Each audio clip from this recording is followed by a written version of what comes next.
ఋషీకుడు తన తపశ్శక్తితో వరుణుడి దగ్గరికి వెళ్ళాడు. వెళ్ళి ఆ వరుణుణ్ణి అడిగాడు, అయ్యా నేను పెళ్లి చేసుకుందాం అనుకుంటున్నాను, నాకు ఇవ్వవలసిందే.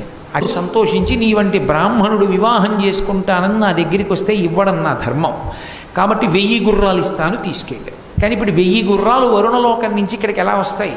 ఆయన అన్నాడు, నా సంకల్ప శక్తి చేత, వరుణుడికున్న అధికారం దేని మీద? జలముల మీద. నేను జలముల ద్వారా పంపించేస్తాను, ఇవి జలంలో వచ్చేస్తాయి. ఎక్కడికి వస్తాయి?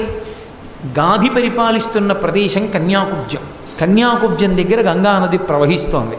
నువ్వు వెళ్ళి గంగానది ఒడ్డున నిలబడి స్నానం చేసి నమస్కారం చేయి. ఆ గంగలోంచి 1000 గుర్రాలు బయటకు వస్తాయి. పట్టుకెళ్ళి గాధి మహారాజుకి ఇచ్చేయండి.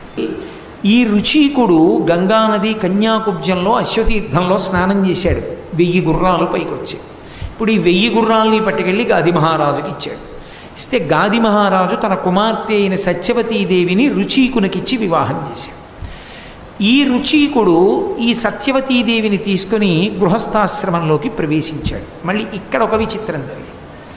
ఒకానొకప్పుడు శివకేశవులు ఇద్దరికీ 2 ధనస్సులు ఇచ్చారు. సంతోషం పుట్టింది. అద్భుతమైన ధనస్సులు నిర్మాణం చేసి ఇద్దరికీ చెరుకో ధనస్సు ఇచ్చారు. పరమేశ్వరుడు భవిష్యత్తు తెలుసుకోగలడు. పరమశివుడు తన దగ్గర ఉన్న ధనస్సుని తీసుకెళ్ళి జనక మహారాజు గారి వంశంలో పుట్టిన వాళ్ళ దగ్గర పెట్టాడు. శ్రీ మహావిష్ణువు తన ధనస్సు తీసుకెళ్ళి రుచీకుడికి ఇచ్చాడు.